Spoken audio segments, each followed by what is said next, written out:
हाँ जी, नमस्कार, राधे राधे, जय श्री कृष्ण। कैसे हैं सब लोग?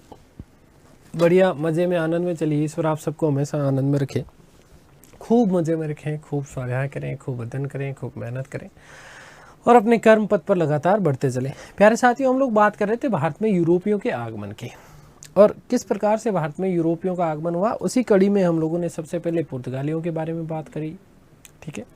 फिर उसके बाद में हमने डचों के बारे में बात करी। फिर हम लोग चर्चा कर रहे थे अंग्रेज़ों के बारे में, ठीक है, कि अंग्रेज़ किस प्रकार से यहाँ पर ब्रिटिश ईस्ट इंडिया कंपनी के शासन की स्थापना होती है, क्या क्या उस समय की परिस्थितियाँ रही और कैसे कैसे जो है धीरे धीरे करके अंग्रेज़ों ने जो है एक तरीके से हस्तक्षेप करना प्रारंभ किया और धीरे धीरे अपने व्यापारिक क्षेत्र को इन्होंने बढ़ाया, ठीक है। प्रारंभिक समय में खूब संघर्ष किया, ठीक है। व्यापारिक कोठी स्थापित करने में इनको लगभग 11-12 साल लग गए, क्योंकि 1608 में जब वो व्यापारिक कोठी स्थापित की गई थी सूरत में, उसको वैधानिकता प्रदान नहीं की गई। पुर्तगालियों का यहाँ पर वर्चस्व हुआ करता था, ठीक है। धीरे धीरे चीज़ें जो है आपको समझ में आ गई होगी, ठीक है। फिर हमने बात करी कि हॉकिंस जो आया था जहांगीर के काल में, उसके बाद में टॉमस रो स्मिथ आया, है ना। कौन आया? टॉमस रो स्मिथ आया, ठीक है। टॉमस रो स्मिथ जो है व्यापारिक अधिकार पत्र फरमान प्राप्त करने में वो सफल हो जाता है, ठीक है। उसके बाद हम लोगों ने चर्चा की कि 1632 ईस्वी में, एक तो मैंने आपको विशेष रूप से बताया था कि गोलकुंडा का जो सुल्तान था उससे 500 पेगोड़ा वार्षिक में, है ना, गोलकुंडा के समस्त व्यापारिक जो बंदरगाह थे वो एक तरीके से किराए पर ले लिए गए अंग्रेजों द्वारा व्यापार करने के लिए, ठीक है। 1639 ईस्वी में अपन ने जो है फ्रांसिस डे की बात करी थी। चंद्रगिरी के शासक हुआ करते थे जिनका नाम था वेंकटाधर्मला, ठीक है। इनसे मद्रास को इसने जो है क्या ले लिया था, पट्टे पर ले लिया था। मैंने आपको ये भी बताया कि इस फ्रांसिस डे को मद्रास, आधुनिक मद्रास का क्या माना जाता है, संस्थापक माना जाता है। फिर मैंने आपको बताया कि 1641 में सेंट फोर्ट जॉर्ज की स्थापना की गई। ध्यान रखना, सेंट फोर्ट जॉर्ज जो था अंग्रेजों के द्वारा स्थापित भारत में प्रथम दुर्ग माना जाता है, प्रथम जो है किला माना जाता है किसका, अंग्रेजों का। ये बहुत अच्छा प्रश्न बनता है, ठीक है। आगे बात समझ क्लियर है? तो ये चीज़ें आप लोगों को विशेष रूप से ध्यान रखना है। अब इसके बाद में क्या घटनाएं हुई उसके बारे में हम लोग आज चर्चा कर रहे हैं, है ना।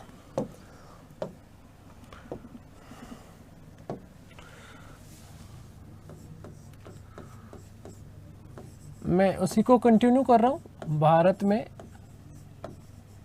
अंग्रेज, भारत में अंग्रेज, ठीक है। देखो बेटा, उसके बाद यदि हम लोग बात करते हैं तो बात है आपके 1651 की। कब की बात है? 1651। बात कब की है? 1651 की। इस 1651 में मुगल बादशाह शाह शुजा, ठीक है, इस शाह शुजा के हरम में एक स्त्री थी। इस स्त्री का इलाज कर दिया गया और इलाज किसके द्वारा किया गया? अंग्रेजी डॉक्टर था जिसका नाम था बोटन। क्या नाम था? बोटन। इस बोटन ने शाह शुजा के हरम की एक स्त्री का क्या किया? इलाज किया। और इलाज करने के बाद में इलाज से खुश हो गया। कौन? शाह शुजा। और शाह शुजा खुश होकर के 3000 रुपये वार्षिक में, 3000 रुपये वार्षिक में अंग्रेजों को बंगाल में व्यापार करने का अधिकार दे दिया। ध्यान रखना, देखो इतनी छोटी सी बात, इतनी छोटी सी बात थी एक तरीके से, भाई कोई ना व्यापार पूरे के पूरे बंगाल में। भाई अंग्रेज तो चाहते ही ये थे कि जैसे कैसे जो है बंगाल में अपना व्यापार स्थापित कर दे। आगे बात समझ क्लियर है? तो ये बात सबसे पहले कब हुई, घटना घटित हुई है 1651 में। किसके समय? शाह शुजा के समय। किसके समय? शाह शुजा के समय, जब उसके एक अंग्रेज चिकित्सक था जिसका नाम था बोटन। क्या नाम था? बोटन। इस बोटन ने शाह शुजा के हरम, हरम का मतलब जहाँ रनिवास जिसको हम लोग बोलते हैं, तो उसकी एक महिला का क्या कर दिया गया? इलाज कर दिया गया। और इसी इलाज से प्रसन्न होकर के शाह शुजा ने कहा बंगाल में व्यापार करो और मुझे केवल 3000 रुपये वार्षिक दे देना। आप सोचो, बड़ी बात थी।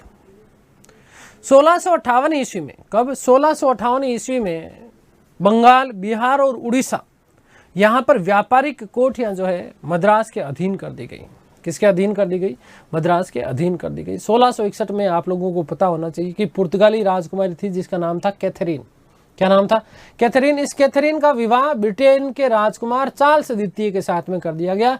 और इस विवाह में पुर्तगालियों ने जो बंबई वाला जो क्षेत्र था, ये बंबई का क्षेत्र, देखो अब इनकी हिम्मत देखो इनकी, ठीक है। बंबई का क्षेत्र चार्ल्स द्वितीय को दहेज में दे दिया। जो लोग यहाँ पर व्यापार करने के लिए आए थे, जो लोग यहाँ पर व्यापार करने के लिए आए, वो अब भारत में उनकी इतनी औकात बढ़ गई है, समझ रहे हो आप, जो कि वो अपने यहाँ भारत को अपने बाप की बापोती समझ रहे। अरे क्षेत्र भारत का, विवाह पुर्तगाली राजकुमारी का ब्रिटेन के राजकुमार के साथ में, और दहेज में भारत का क्षेत्र मिल रहा है। किस में मिल रहा है? दहेज में भारत का क्षेत्र मिल रहा है। बंबई जैसे प्रांत को दहेज में दे दिया गया 1668 ईस्वी में। कब? 1668 ईस्वी में, लगभग मतलब 7 साल बाद में है। 1668 ईस्वी में मात्र 10 पाउंड वार्षिक में, कितने? 10 पाउंड वार्षिक में बंबई को चार्ल्स द्वितीय ने साहब अंग्रेजों को सौंप दिया। किसको सौंप दिया? अंग्रेजों को सौंप दिया था। आगे बात समझ में क्लियर है। और इसी चार्ल्स द्वितीय ने 1661 ईस्वी में ही एक काम किया था। क्या काम किया? एक नया फरमान जारी किया, और फरमान जारी करने के बाद में कंपनी को मुद्रा ढालने, जो ब्रिटिश ईस्ट इंडिया कंपनी यहाँ पर आ चुकी थी, इसको सिक्के जारी करने, सिक्के डालने, किला बनाने और संधियां करने का अधिकार भी क्या कर दिया था? प्रदान कर दिया था। देखिएगा कि 1651 में शाह शुजा के हरम की एक स्त्री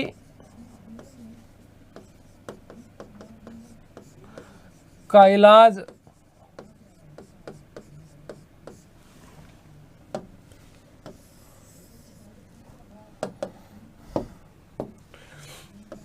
अंग्रेज डॉक्टर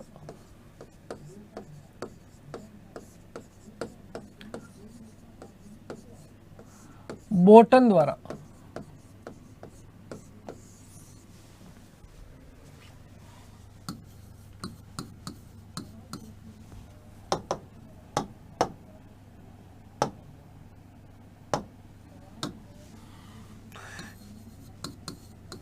किए जाने से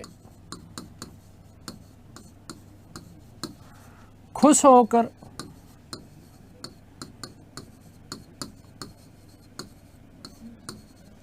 शाह शुजा ने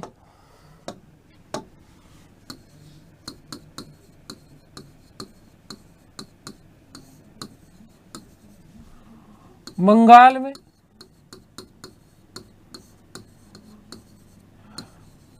3000 रुपये वार्षिक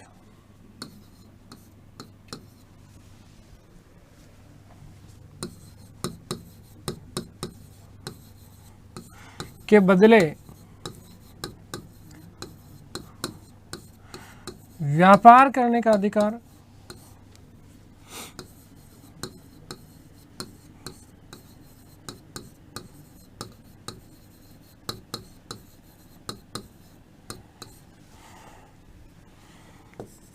अंग्रेजों को प्रदान किया।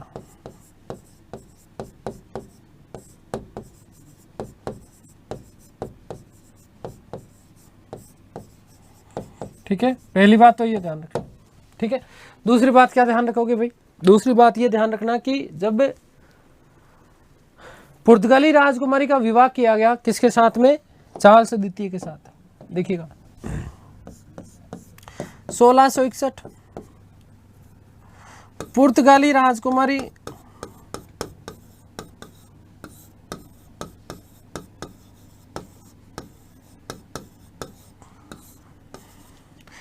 कैथरीन का विवाह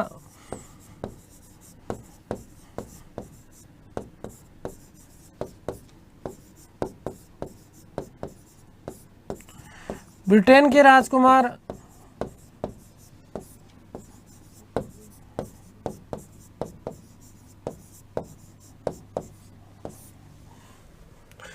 चार्ल्स द्वितीय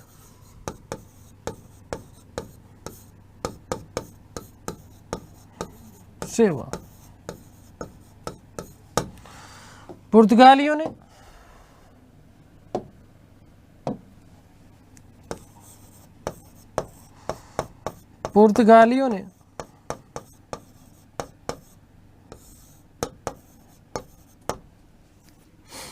बंबई का क्षेत्र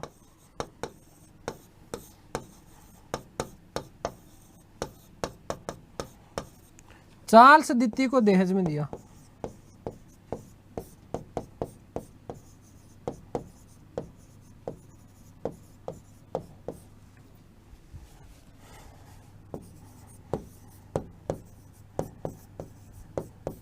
ध्यान रखिएगा 1668 ईस्वी में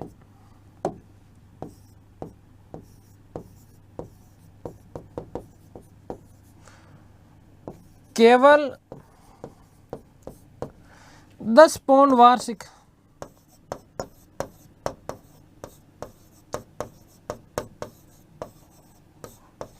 के बदले चार्ल्स द्वितीय ने बंबई कंपनी के अधीन कर दी।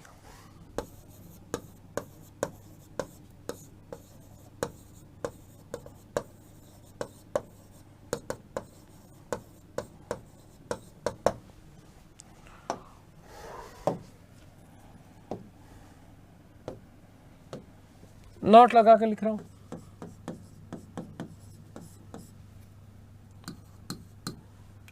कि 1661 में ही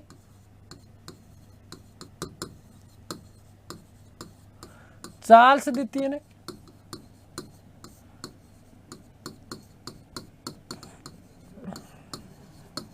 कंपनी को भारत में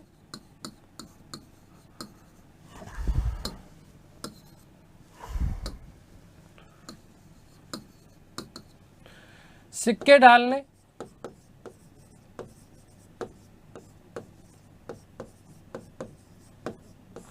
किलेबंदी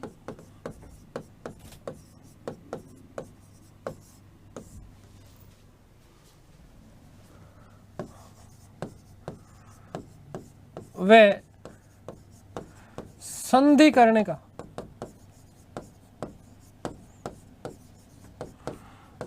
अधिकार प्रदान किया।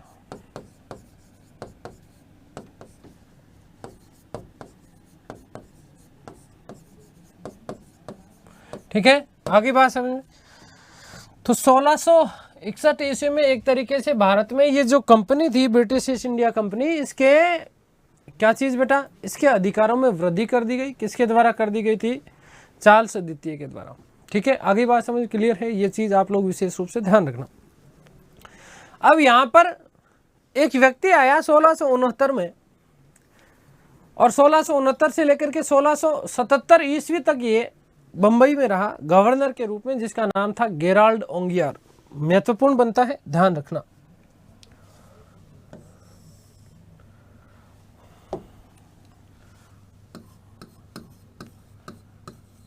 गेराल्ड ओंगियार,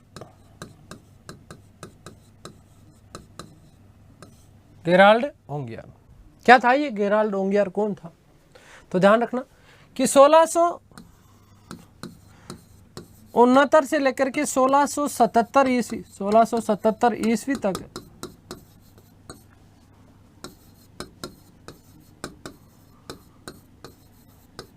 बंबई का गवर्नर रहा।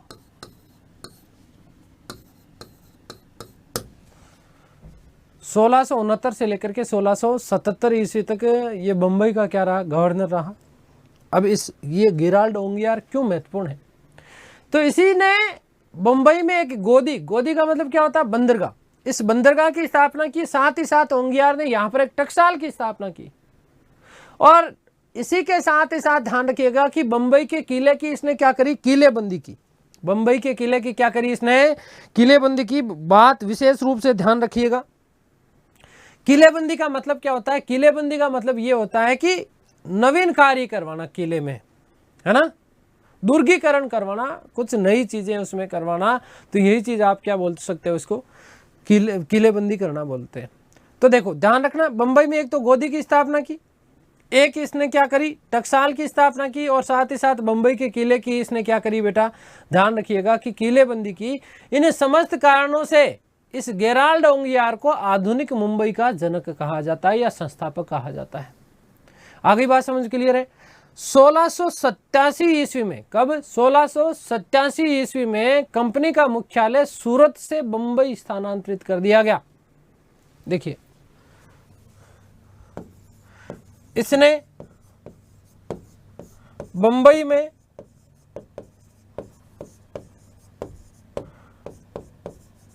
एक गोदी की स्थापना की।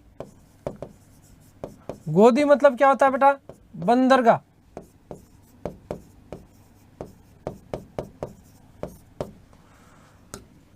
तथा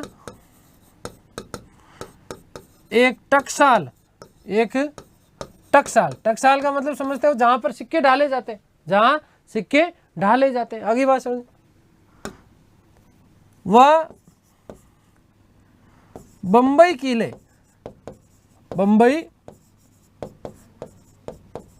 किले की किलेबंदी करवाई, किलेबंदी करवाई। इन समस्त कारणों से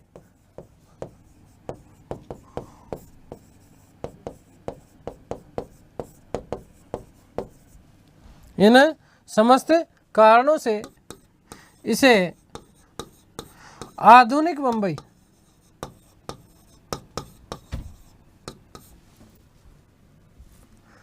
आधुनिक बंबई का संस्थापक माना जाता है।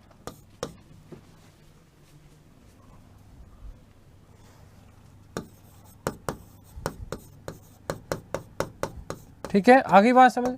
साथ ही साथ ध्यान रखना कि 1687 ईस्वी में, इंपॉर्टेंट तथ्य है,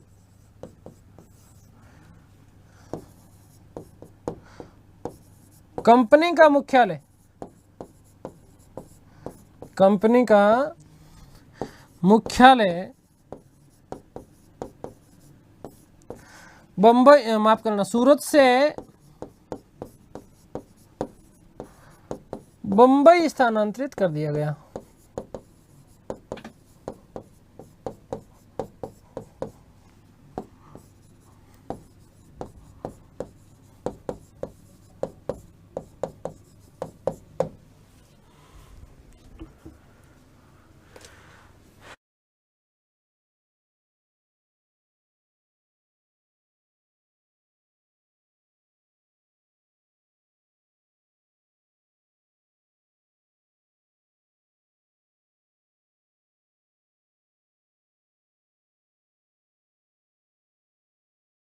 ठीक है, आगे बात समझ में। तो ये सारी की सारी चीजें होगी। देखो 1687 ईस्वी में, 1687 ईस्वी में मुख्यालय जो था वो सूरत से कहाँ आ गया है? आपका बंबई आ गया।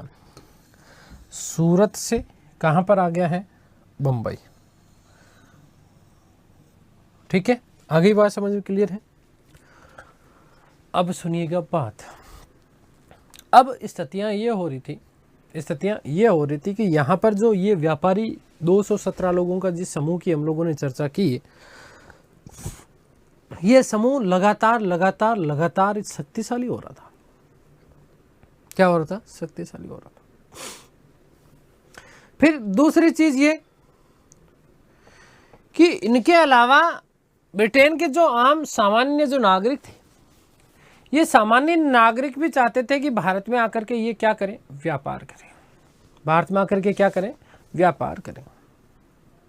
तो कहीं ना कहीं एक तो ये भारत में जो पहले से उपस्थित है, ये एक जो ब्रिटेन के सामान्य नागरिक, ब्रिटेन के सामान्य नागरिक वो भी व्यापार करना चाह रहे थे, क्योंकि ये लगातार जो है धनी हो रहे थे। अब सुनो, इसलिए 1694 ईस्वी में मोस्ट इंपोर्टेंट बात बनती है, ध्यान रखना। कब? 1694 ईस्वी में ब्रिटेन की संसद ने एक अधिनियम पारित किया, और अधिनियम पारित करके ब्रिटेन के समस्त नागरिकों को भारत में व्यापार करने की अनुमति प्रदान कर दी। देखो, नोट कि 1694 ईस्वी में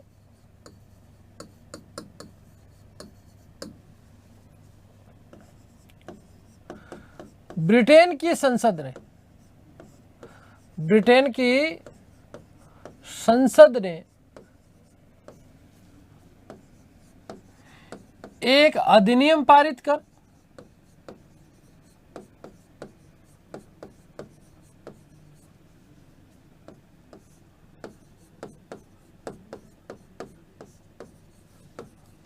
ब्रिटेन के समस्त नागरिकों को, ब्रिटेन के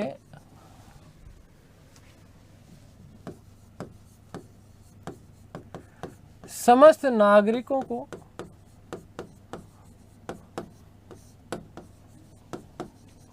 भारत में व्यापार करने की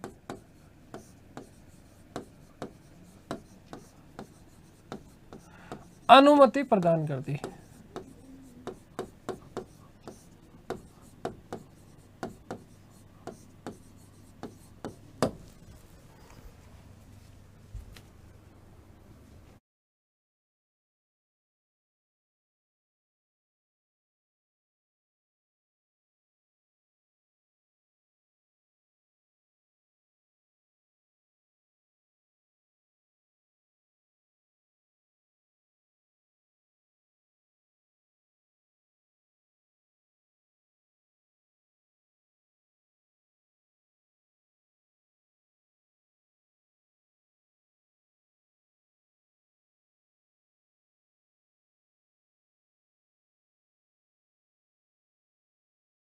आगे बात समझ क्लियर है। एक अनुमति प्रदान कर दी कि ब्रिटेन का कोई भी अब सामान्य से सामान्य नागरिक, ब्रिटेन का अब कोई भी सामान्य से सामान्य नागरिक भारत में जा सकता है और भारत में जाकर के वो क्या कर सकता है, व्यापार कर सकता है। लगभग 4 साल बाद में, लगभग कितने, 4 साल बाद में, मतलब क्या बात, 1698 ईस्वी में जो पहले से कंपनी स्थापित थी, इसी के समानांतर अब एक और सामान्य नागरिकों की कंपनी यहां पर भारत में आ गई है। सामान्य नागरिकों की यहां पर भारत में एक और कंपनी आ गई है। कौन सी? English trading to the east. क्या था? English trading to the east. एक कंपनी तो पहले से थी और दूसरी कंपनी और आ गई, English trading to the east. आ गई बात समझ क्लियर? और यही 1698 ईस्वी में, यही 1698 ईस्वी में इस समय भारत के मुगल शासक हुआ करते थे जिनका नाम था औरंगजेब। क्या नाम था? औरंगजेब। ऐसा कहा जाता कि इस औरंगजेब से इन सामान्य नागरिकों के व्यापार करने के लिए अनुमति प्राप्त करने की भी बात करी गई। आ गई बात समझ में? देखिएगा, तो ध्यान रखिएगा कि 1698 में, 1698 ईस्वी में एक नई कंपनी,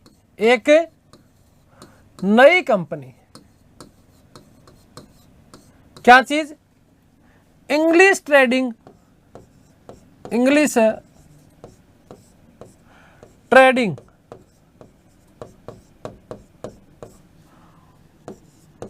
टू द ईस्ट स्थापित हुई। आ गई बात समझ में? क्लियर है? अब 2 कंपनियां हो गई एक तरीके से। क्या हो गई? 2 कंपनियां हो गई। लगभग 4 साल और जोड़ो इसमें, 4 साल और जोड़ेंगे तो क्या आएगा? 1702। क्या आएगा? 1702। अब ये एक तो पहले से जो यहां पर अंग्रेज थे, हमने बात करी थी, द मर्चेंट्स ऑफ, है ना, London trading to the East Indies की एक नई कंपनी आ गई है, English trading to the East. अब दोनों के बीच में कई सारी चीजों में क्या होने लगा? मतभेद होने लग गया। क्या होने लग गया? मतभेद हो गया।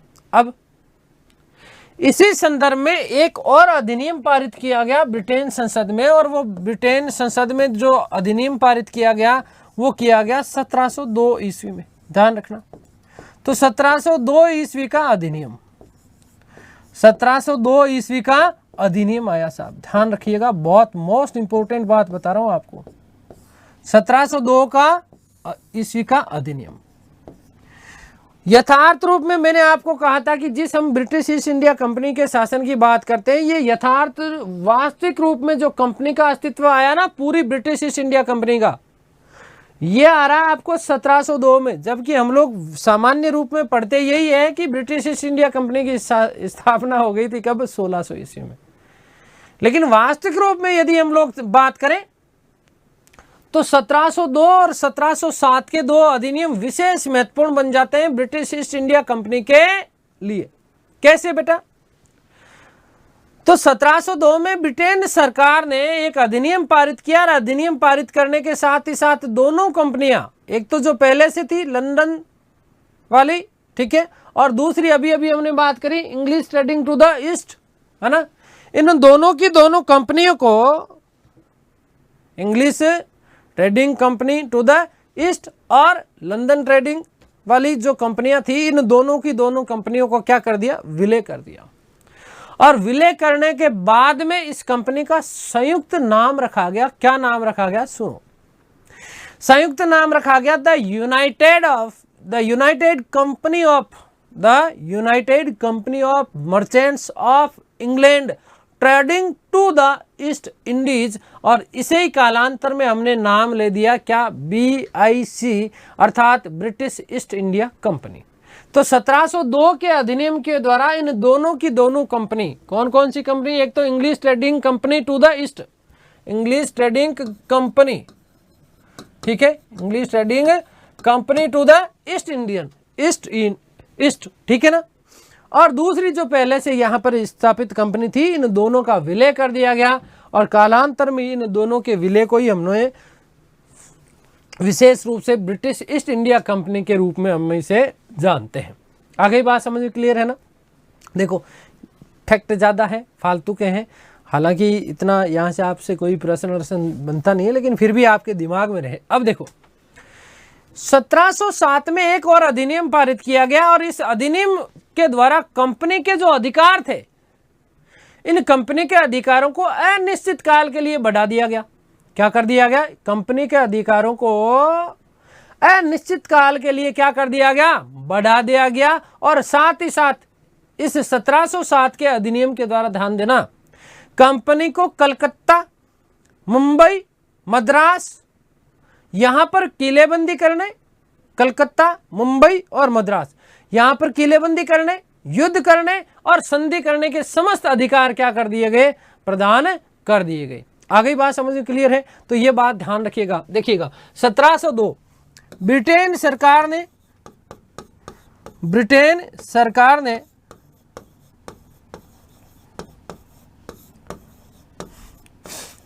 यह अधिनियम पारित कर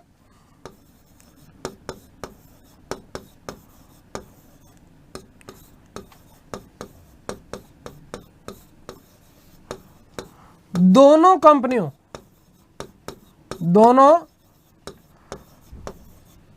कंपनियों का विलय कर दिया।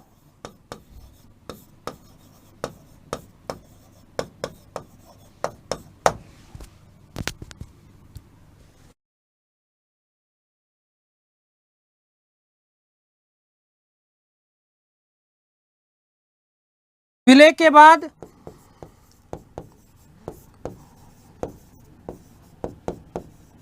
संयुक्त नाम, विलय के बाद संयुक्त नाम, देखिएगा, the united company of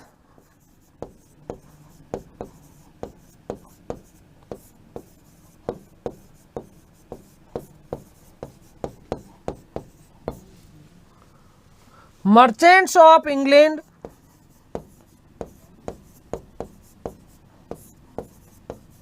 The United Company of Merchants of England trading to the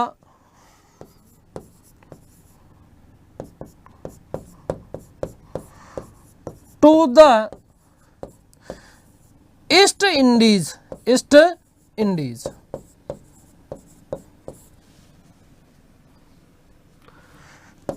कर दिया गया।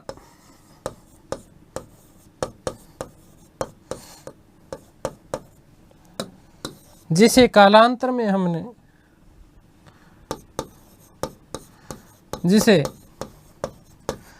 कालांतर में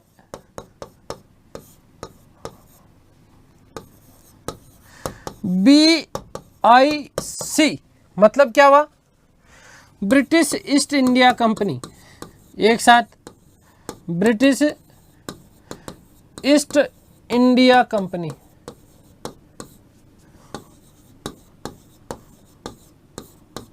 कहा गया।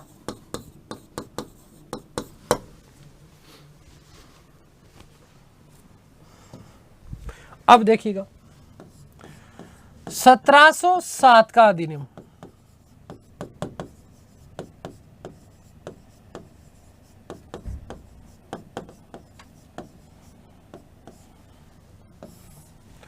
अब देखिएगा कि इस अधिनियम के द्वारा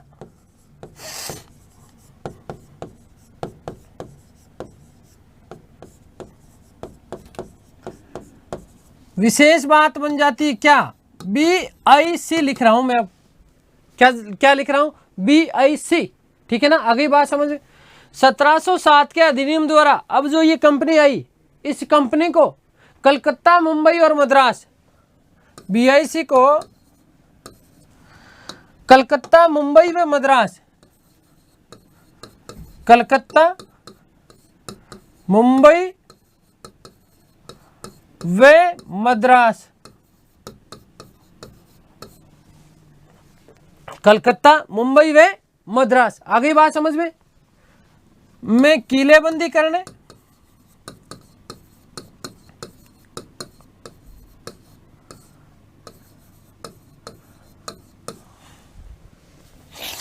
युद्ध करने,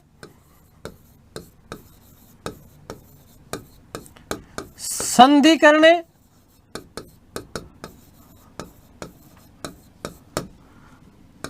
टकसाल स्थापित करने,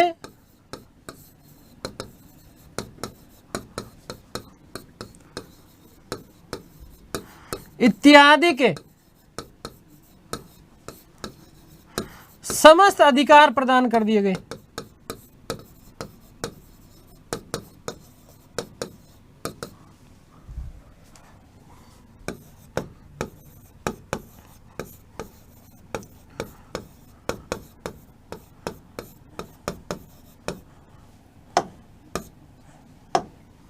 ठीक है, और साथ ही साथ ध्यान रखना कि कंपनी के व्यापारिक अधिकारों को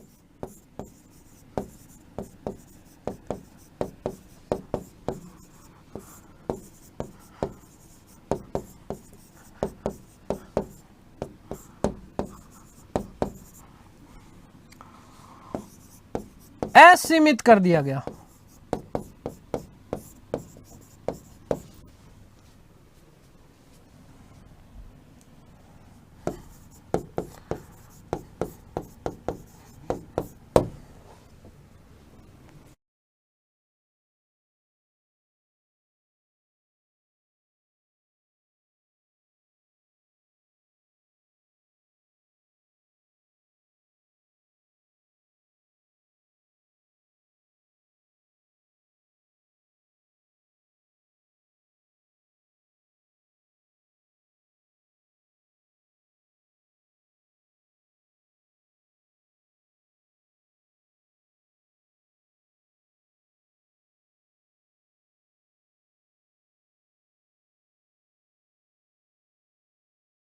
अगली विशेष महत्वपूर्ण बात,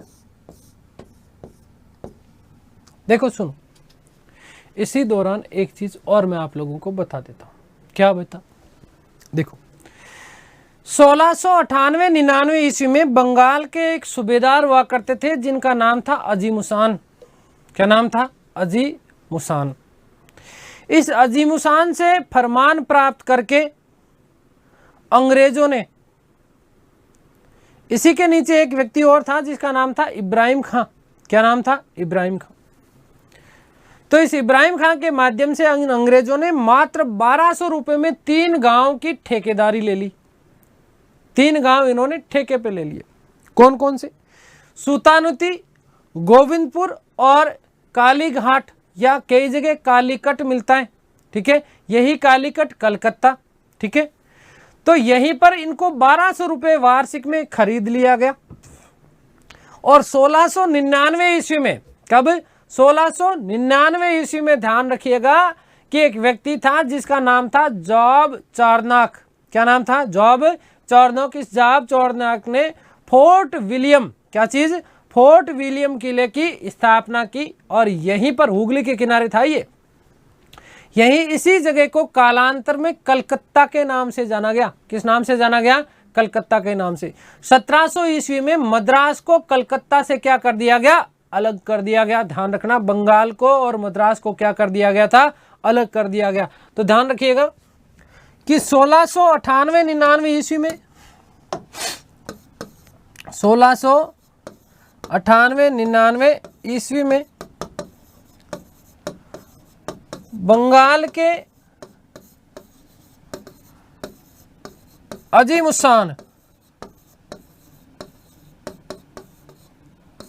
अजीमुसान से फरमान प्राप्त कर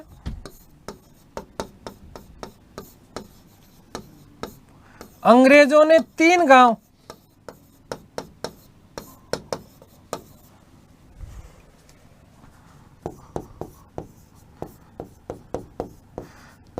कौन कौन से? देखो,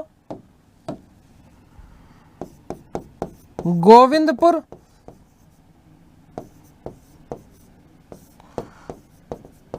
सूतीनुती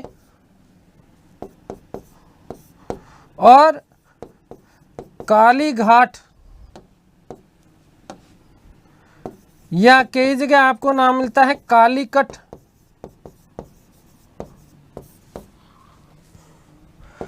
1200 रुपए वार्षिक में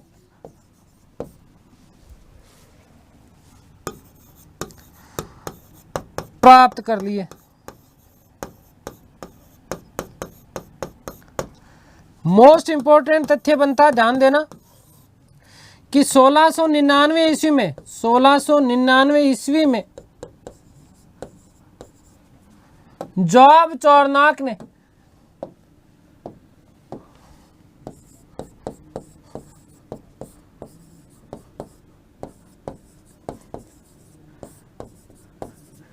यहीं पर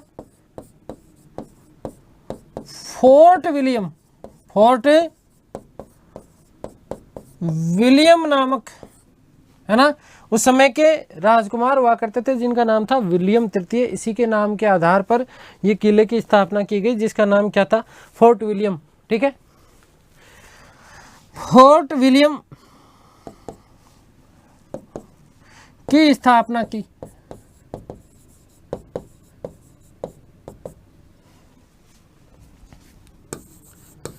जिसे कालांतर में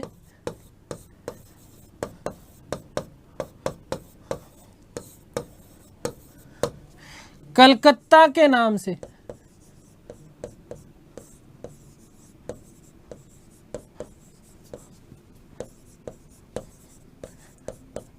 जाना गया। किस नाम से जाना गया? कलकत्ता के नाम से जाना गया था। ये बात आप लोग विशेष रूप से ध्यान रखना।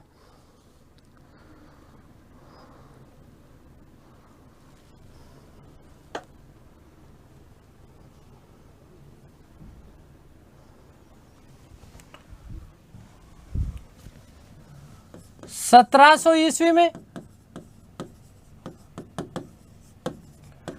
चार्ल्स आयर को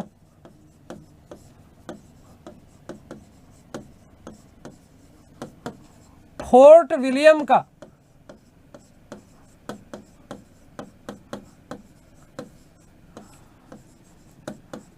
प्रथम गवर्नर बनाया गया।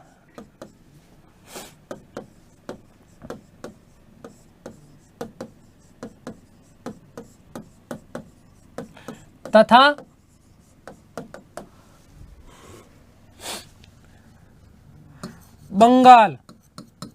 बंगाल बोले तो बेटा क्या? कलकत्ता को मद्रास से पृथक कर दिया गया।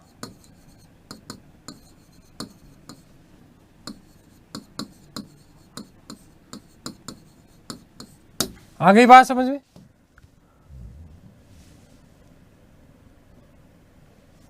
तो ये काम हुआ है कब? 1700 ईस्वी में।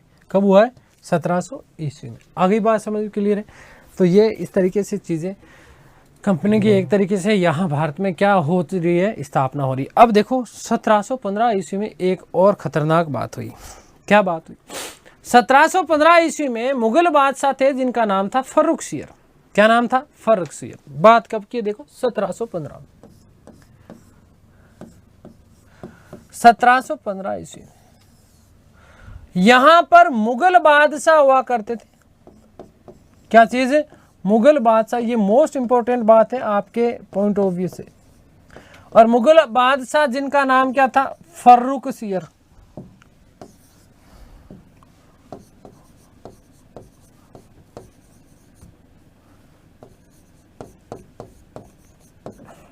कौन थे? फर्रुखसियर। इस फर्रुखसियर को एक बहुत खतरनाक बीमारी हुआ करती थी, मानसिक बीमारी थी, है ना? बहुत खतरनाक बीमारी से पीड़ित था। कौन? फर्रुखसियर। कौन पीड़ित था? फर्रुखसियर। आगे बात समझ क्लियर है? इसी फर्रुखसियर के समय 1715 ईस्वी में कंपनी ने इस फर्रुखसियर के समक्ष जॉन सरमन की अध्यक्षता में, ध्यान रखना यहां पर, ध्यान रखना क्या चीज कि कंपनी ने, किसने? कंपनी ने जॉन सरमन, व्यक्ति का नाम क्या है पूछा जा सकता है, ये मोस्ट इंपॉर्टेंट प्रश्न बनता है आपका। जॉन सरमन की अध्यक्षता में,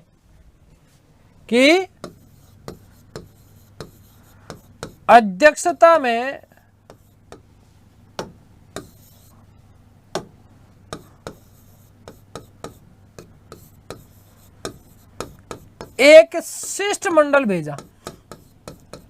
क्या भेजा? शिष्टमंडल भेजा। इसी शिष्टमंडल के साथ में ध्यान रखिएगा कि एक शल्य चिकित्सक था। शल्य चिकित्सक का मतलब जो दिमाग का इलाज करता हो, खोपड़ी की, है ना? इस शिष्टमंडल के साथ में एक शल्य चिकित्सक था। क्या था भाई? शल्य चिकित्सक था। और शल्य चिकित्सक का नाम भी पूछा जाता है, ध्यान रखना। क्या नाम था? हैमिल्टन। क्या नाम था? हैमिल्टन। इस शल्य चिकित्सक हैमिल्टन ने क्या किया? फर्रुखसियर का इलाज किया। फर्रुखसियर का क्या किया? इलाज किया। आ गई बात समझ में? और इसको जो गंभीर बीमारी थी, इस गंभीर बीमारी से मुक्त करवाया। गंभीर बीमारी से क्या करवाया? मुक्त करवाया। किसको? फर्रुखसियर को। ऐसा कहा जाता है कि 2 साल लग गए इसमें। कितने साल लग गए? 2 साल। 1717 ईस्वी में, मोस्ट इंपॉर्टेंट ध्यान रखना बेटा, 1717 ईस्वी में क्या चीज? 1717 ईस्वी। ये मोस्ट इंपॉर्टेंट प्रश्न आपका बनता है। क्या ध्यान रखोगे कि 1717 ईस्वी में इसी फर्रुखसियर ने प्रसन्न होकर के, इसके इलाज से प्रसन्न होकर के, अंग्रेजों को बंगाल में कर मुक्त व्यापार करने का एक दस्तक मतलब होता है सरकारी आदेश। दस्तक का मतलब क्या होता है? सरकारी आदेश जारी कर दिया। किसने? 1717 में फर्रुखसियर ने। किसने किया? फर्रुखसियर ने। आ गई बात समझ में? तो 1717 ईस्वी में प्रसन्न होकर के, क्या चीज है? प्रसन्न होकर संपूर्ण बंगाल में, क्या चीज है? संपूर्ण बंगाल में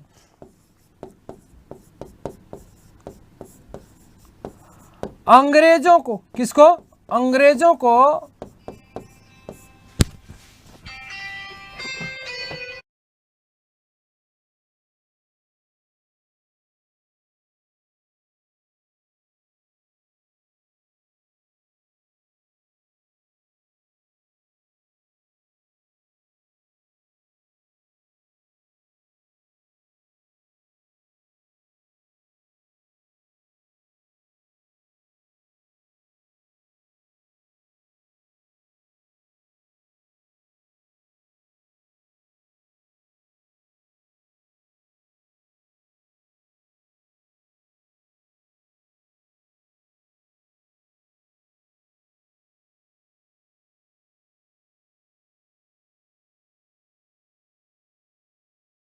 ध्यान रखना, अंग्रेजों को मात्र 3000 के बदले, मात्र 3000 वार्षिक,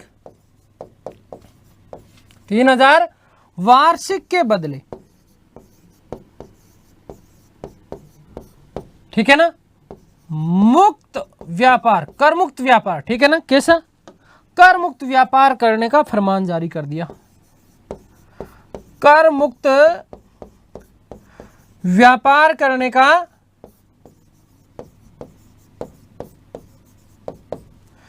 फरमान जारी कर दिया।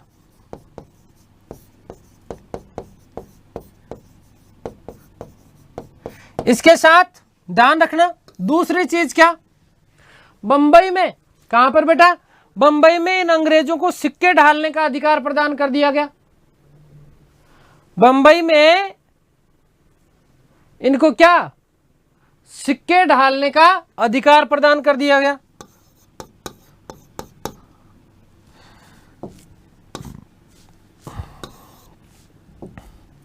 बंबई में सिक्के ढालने का अधिकार प्रदान कर दिया।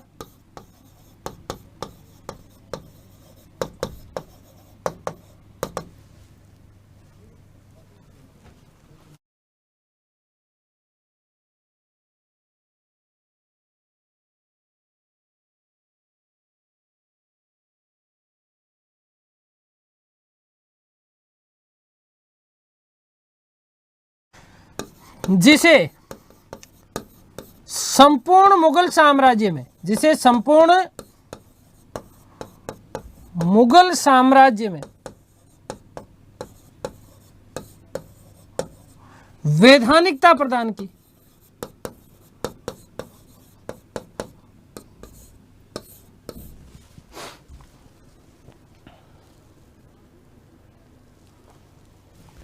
अब देखो ध्यान रखना, इसके अलावा मैं इसी को आगे लेके चल रहा हूं, इसी को आगे लेके चल रहा हूं। ध्यान रखना कि इसी फरमान के तहत, इसी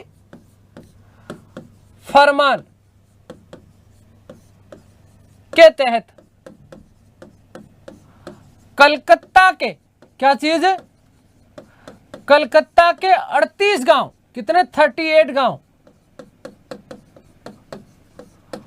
गांव की भूमि खरीदने का जो है, भूमि खरीदने का,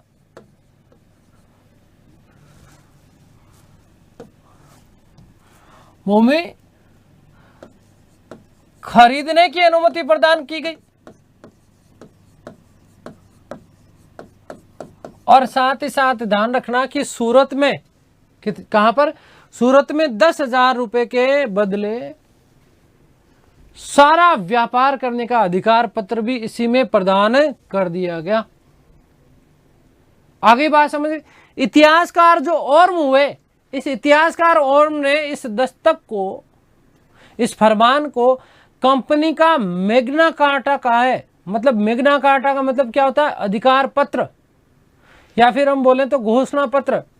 इतिहासकार ओर्म ने कहा कि इससे बड़ा अधिकार कभी भी कंपनी को आज तक नहीं मिला था, और यही कारण था कि इस ब्रिटिश ईस्ट इंडिया कंपनी की भारत में साम्राज्य की स्थापना के पीछे सबसे बड़ा कारण यही माना जाता है। इस मूर्ख व्यक्ति ने अंग्रेजों को समस्त अधिकार प्रदान कर दिए। इसीलिए ध्यान रखना कि मुगल काल में इसी फर्रुखसियर को घृणित कायर कहा जाता है। क्या कहा जाता है, घृणित कायर कहा जाता है, ये बात ध्यान रखना। इतिहासकार ओर्म ने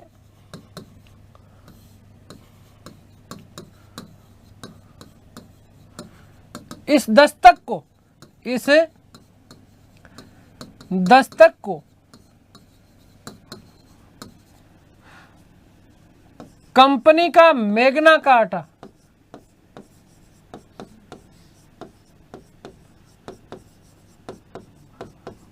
मैग्ना कार्टा कहा। ठीक है, और लास्ट बात है कि फर्रुखसियर को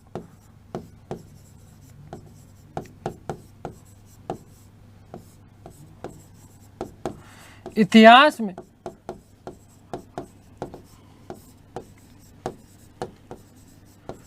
घृणित कायर, क्या चीज है? घृणित कायर कहा जाता है।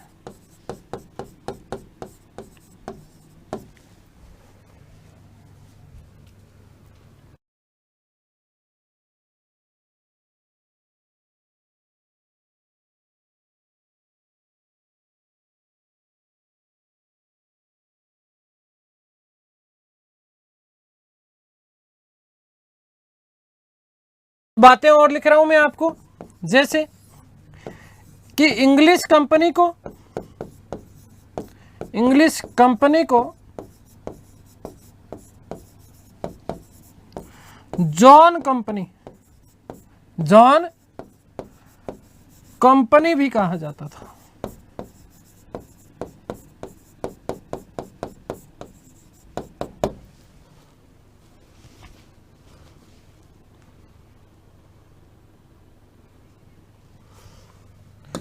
मोस्ट इंपॉर्टेंट कि एशिया से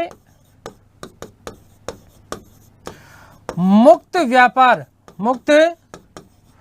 व्यापार करने वाले अंग्रेज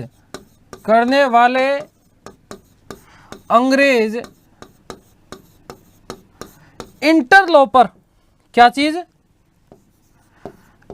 इंटरलोपर कहलाते थे।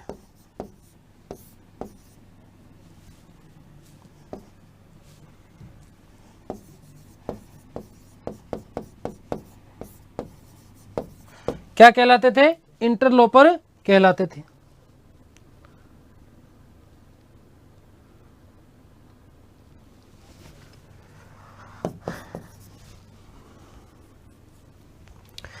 कंपनी के ऐसे कर्मचारी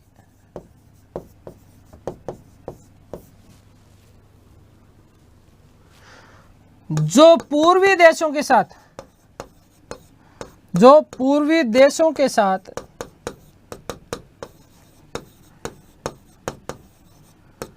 व्यापार करते थे,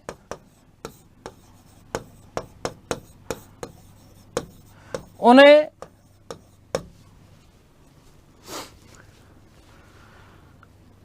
दस्तदांज कहा जाता था।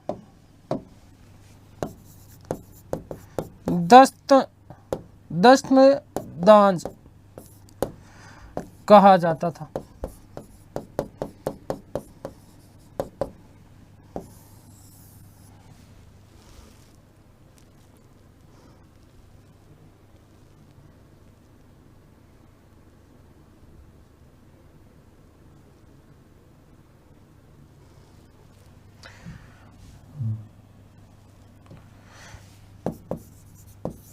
ब्रिटिश ईस्ट इंडिया कंपनी का मुख्यालय, ब्रिटिश ईस्ट इंडिया कंपनी का मुख्यालय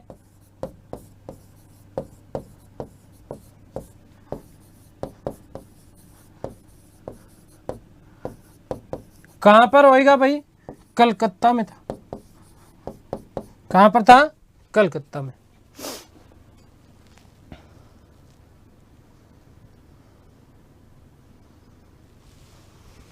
ठीक है, ये बात हो गई क्लियर। अब एक बात और ध्यान रखना बेटा, क्या चीज? कि भारत में, क्या चीज? भारत में अंग्रेजी कंपनी या ब्रिटिश ईस्ट इंडिया कंपनी की स्थापना के समय भारत में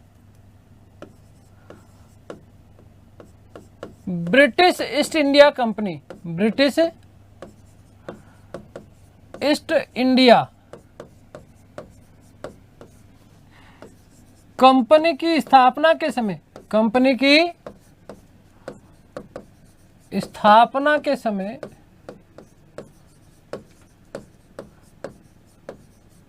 कौन होएगा? अकबर। जबकि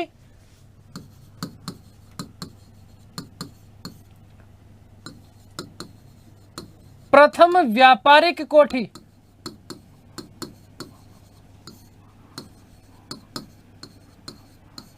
की स्थापना के समय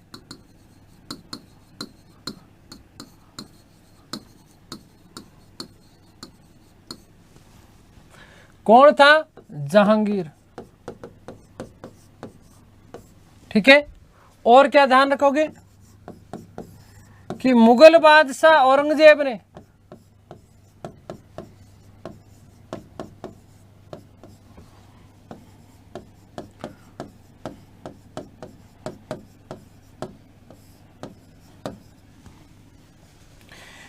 एक फरमान जारी कर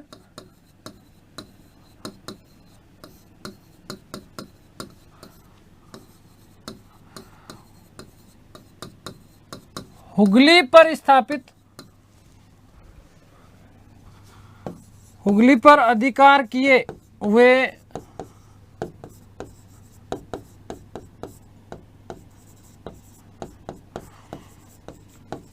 अंग्रेजों का दमन किया था।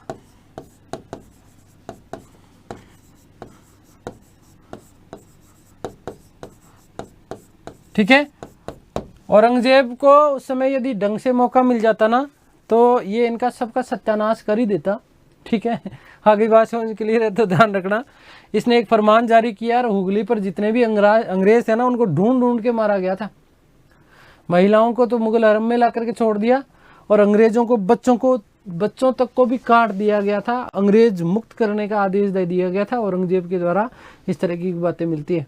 ठीक है, तो इस तरीके से भारत में एक प्रकार से ब्रिटिश ईस्ट इंडिया कंपनी की यहाँ पर क्या हो गई है? स्थापना हो गई है। ठीक है, किस प्रकार से अब इनका जो मूल लक्ष्य रहा, इनके जीवन का मूल लक्ष्य जो रहा इन अंग्रेजों का, वो रहा था बंगाल।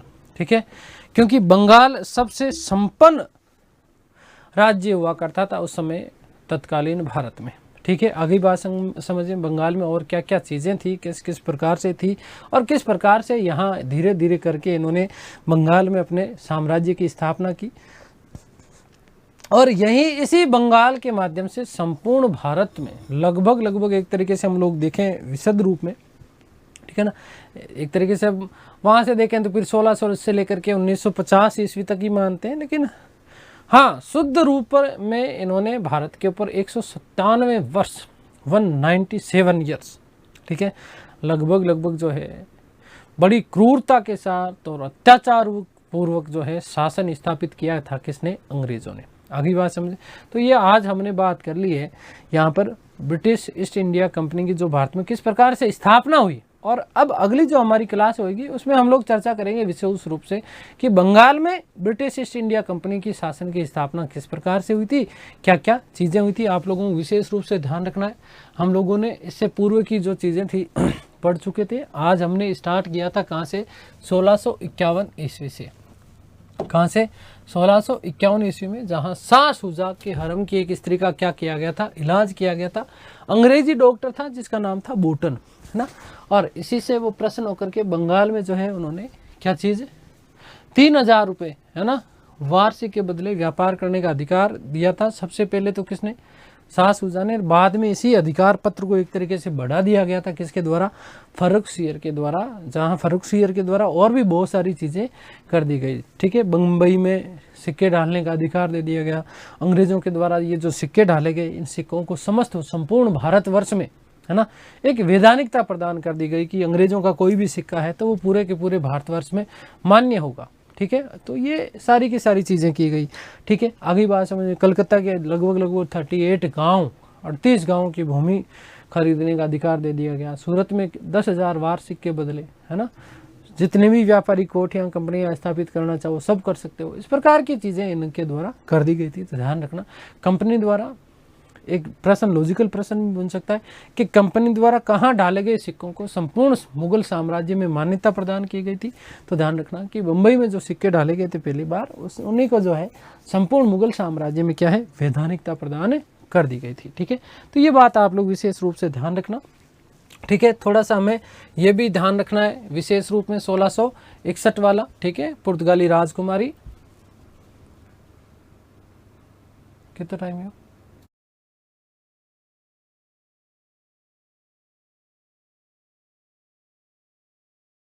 से ये यहाँ पर अपना अधिकारी कर लिया इन्होंने कि बम्बई जैसे क्षेत्र को उन्होंने दहेज में दे दिया। ठीक है, आगे बात समझ क्लियर है। तो उम्मीद करता हूँ सारी चीज़ें आप लोगों को समझ में आई होगी। ईश्वर से प्रार्थना करता हूँ कि आप सब स्वस्थ रहें, मस्त रहें, तंदुरुस्त, आह्लादित और प्रसन्नचित रहें। इस राशि की संपूर्ण खुशियाँ आपको और आपके परिवार को मिले। मिलते हैं अगली क्लास में बहुत जल्द। तब तक के लिए सभी को नमस्कार, धन्यवाद, थैंक यू सो मच।